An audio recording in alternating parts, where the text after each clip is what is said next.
Welcome, everyone, to the captive audience. It is the 26th of May, 2025, Memorial Day. And of course, this is an important day for our nation in so many ways, particularly since this is how we remind the many generations that have passed and will pass into the future that freedom is not free. It had a price. And as the saying goes, all gave some, but some gave all. I believe that was from World War II. And it was impressive today. I had the opportunity to attend the Linn County Veterans Memorial Association Memorial Day event at it was at the Timberland Memorial Park. And it featured a very good guest speaker that I think you'll enjoy hearing from here shortly. And I'll also share with you some of the other video and scenes from today's memorial event. This is something you can share with people, especially ones that you think might not have had the opportunity to attend one of these events. It will remind them exactly why we have a Memorial Day. And it's different than Veterans Day. Veterans Day, which is it actually marks the end of World War I, the 11th hour of the 11th day of the 11th month, when the World War I drew to a close and there was an armistice, and that it ended that. And that transformed into what became Veterans Day, which remembers all veterans who've served. Memorial Day is specifically focused on those who paid the ultimate price for our freedom, and those missing in action who that I'm shocked actually at how many are still missing in action from wars that seemingly we would have found just about everybody by now, but it's not true. There are many, many folks that do not come back from wars, and their families never know what really happened to them. Tonight I'm going to start with the featured keynote speaker at this event. She is a retired Air Force colonel who ran for the 4th Congressional District in 2024 to unseat Val Hoyle. She wasn't successful. She did very, very well, fought extremely hard, raised a lot of money, and fought for our values and principles. And she has every reason to be proud of what she did, because it wasn't really coming back to serve our country again. But she continues her work not only on behalf of the values and principles we share and fighting for them, but also specifically for her fellow veterans. And so I want to share with you today this video, and I hope you find it very meaningful, and then I'll go on and explain some of the rest of the event. Had a distinguished career serving our nation for 30 years in the United States Air Force, Air Force Reserve, and the Oregon National Guard with the 142nd. She served primarily in the Judge Advocate General Corps in various locations and deployments, including Singapore, Bosnia, Kosovo, Cyprus, Italy, the Pentagon, and here in Oregon. Ma'am?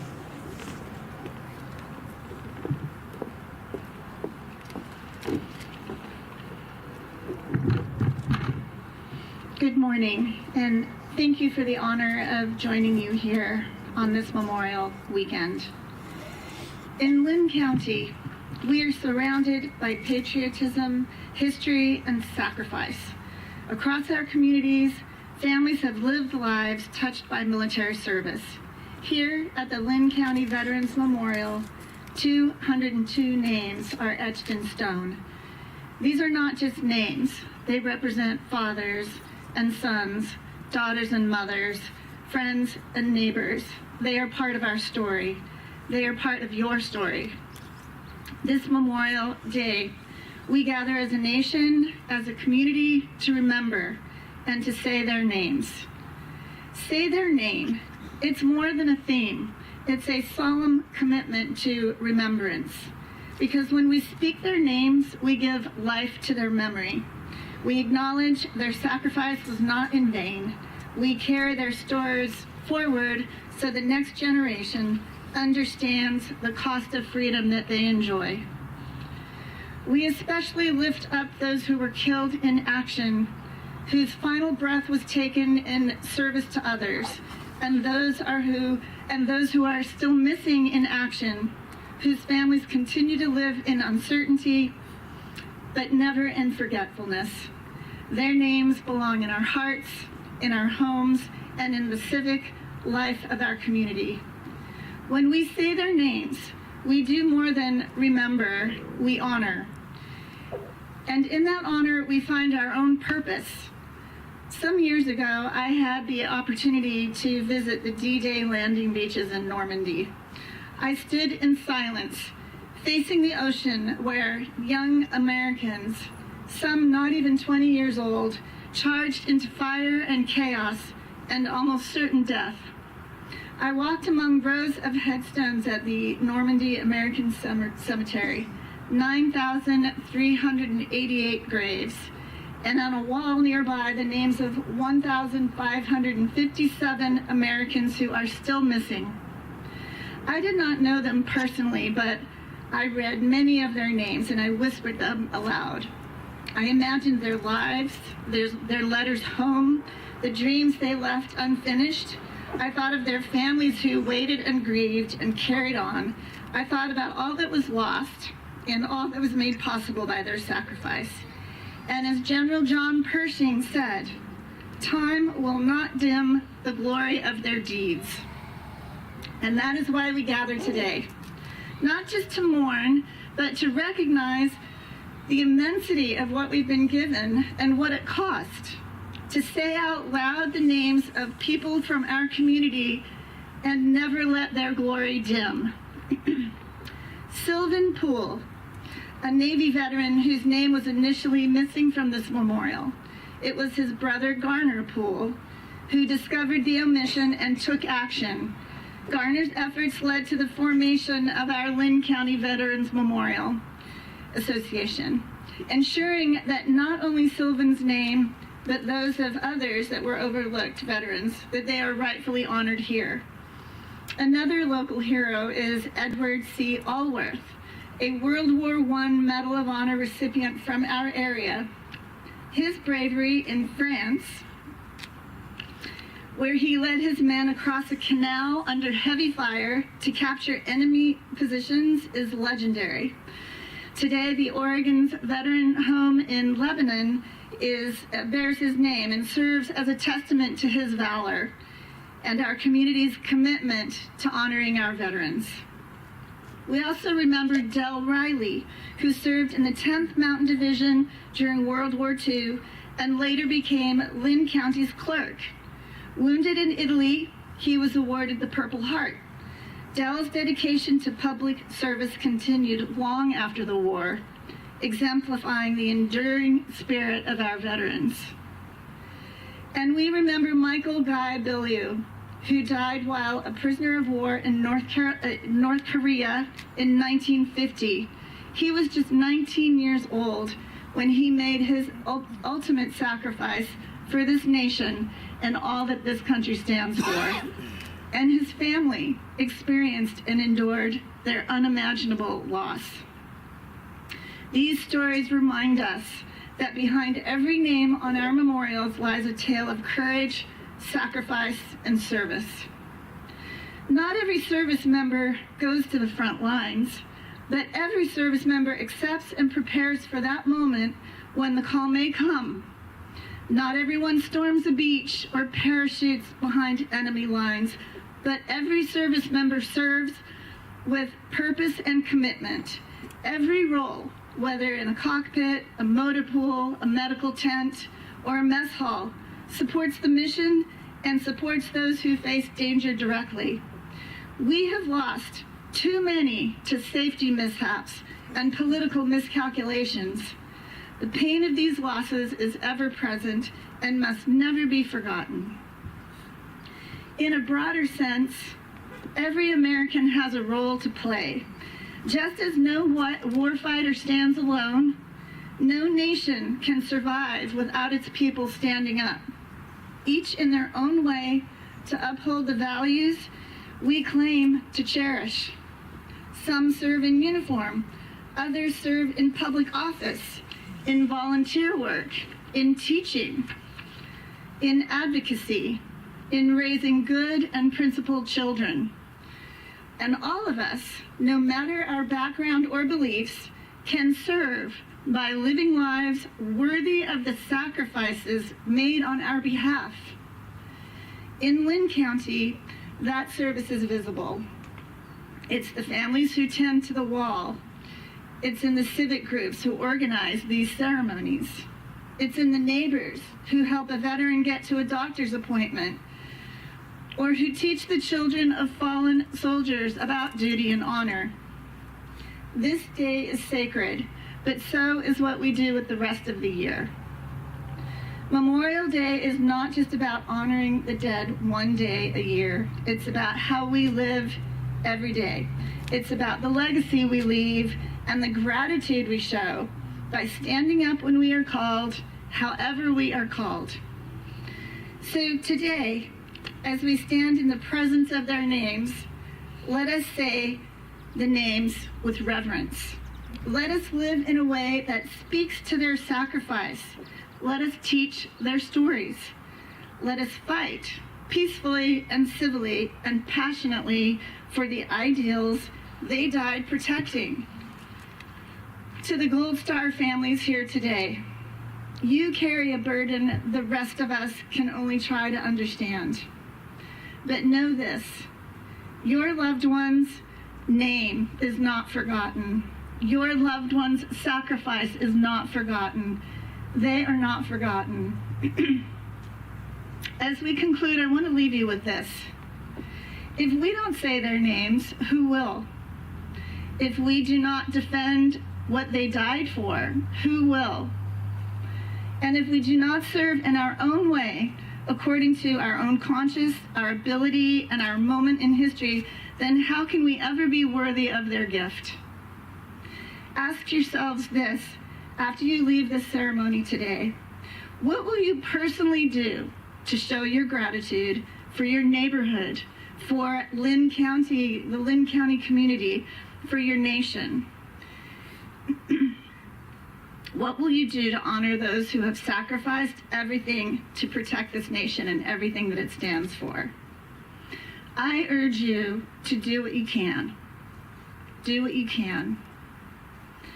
Thank you all for being here.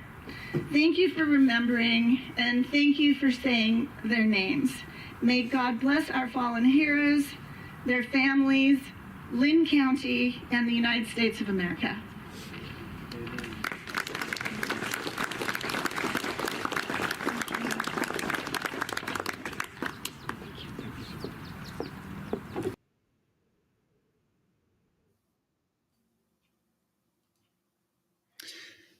So that was retired Marine Colonel or Air Force Colonel Monique Despain, and with her remarks today. And next is a video. It's very brief that shows you what they did, and as part of this commemoration, it really struck me because I knew that the walls and you can kind of see over my left shoulder, the wreaths in the background, which I'll explain here shortly in the next segment of this show.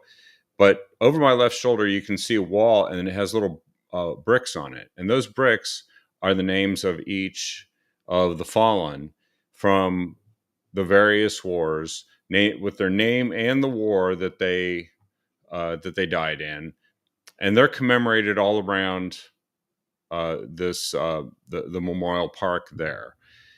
And that was the setting for today. What they did is they read out all the names, and it's really quite lengthy. And I realized as I was getting into it, because I didn't pay attention to what the order was, that it seemed like there had been quite a few names.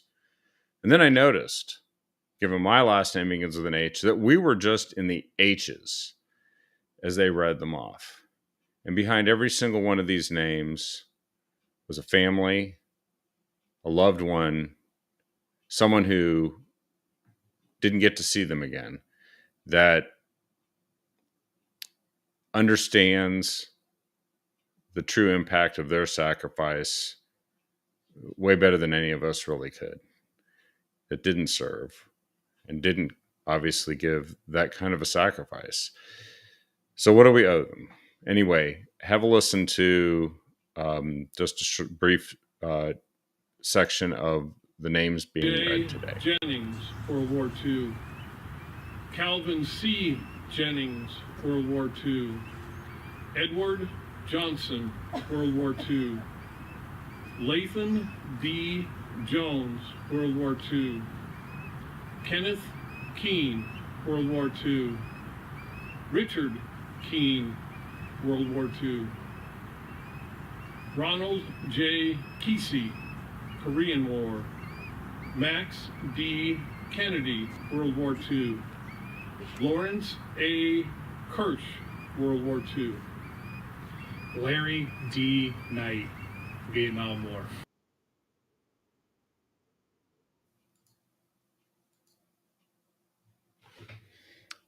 Let's see if I can.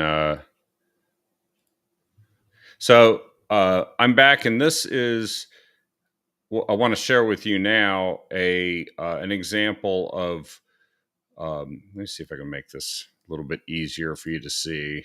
Oh, there we go. All right. And so these are some of the photos from today that I wanted to share you from the park.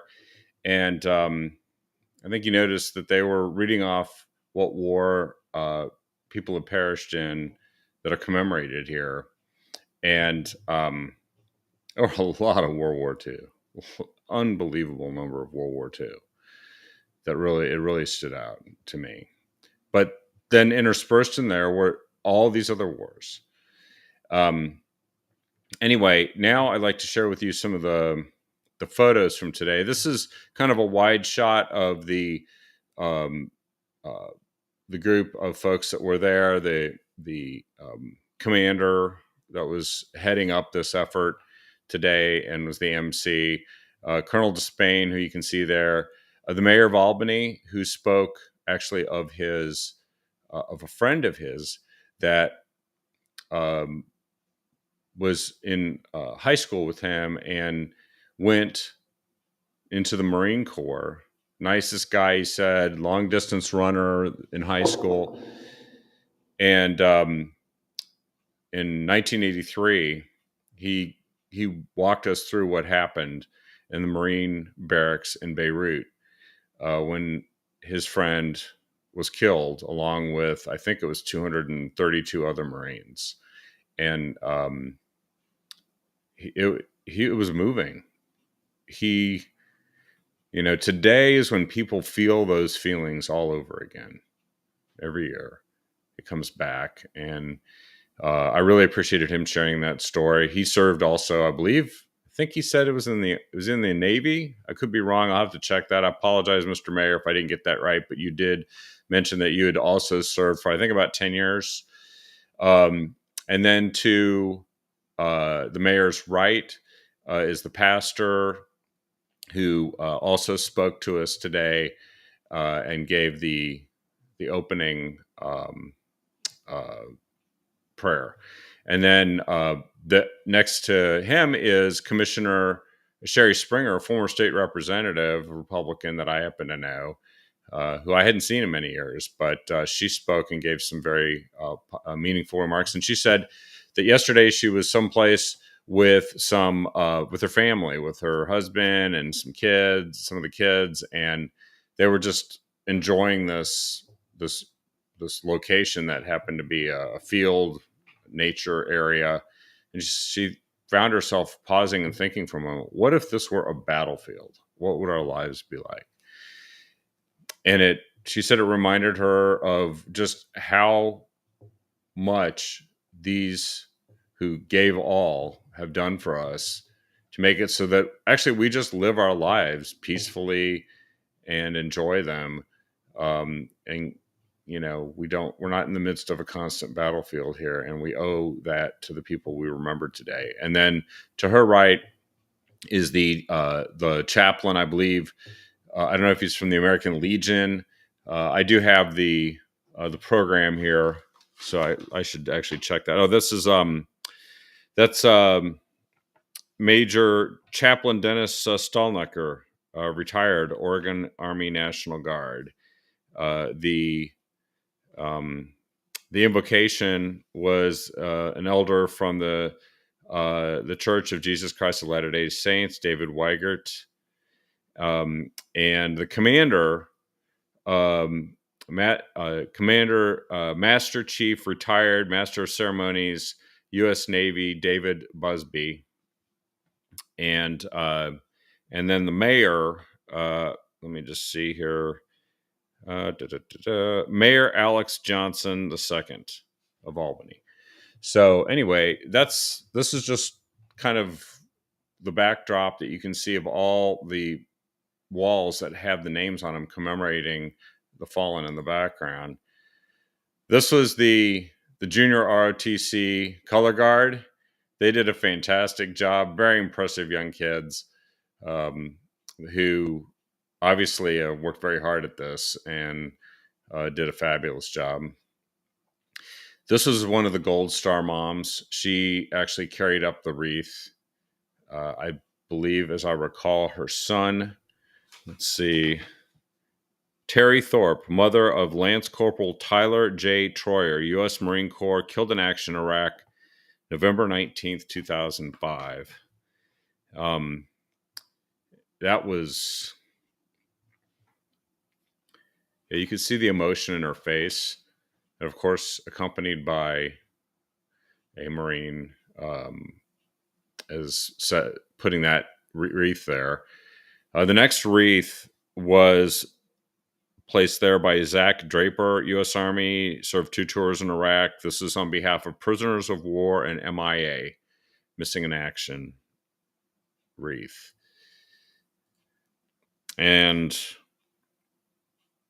then the final wreath was Dean Booth, U.S. Army Reserve, a founding executive board member of the Linn County Veterans Memorial Association. And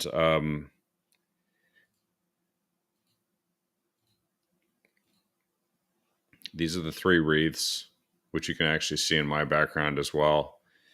And then waiting off in the distance, and I'll play this as we conclude the show tonight, was Taps, played by the bugler Jenny Carl. And this is some of the folks that helped put the event together and organize it, that are associated with the Memorial Society there, along with retired Air Force Colonel Monique Despain. Sorry, there were a lot of Marines there. So anyway, so now I'd like to conclude the show tonight with the final part of the ceremony, the playing of Taps, Memorial Day 2025. Let's remember all of those who have fallen and never forget. Honor of Private First Class Michael G. Billiou.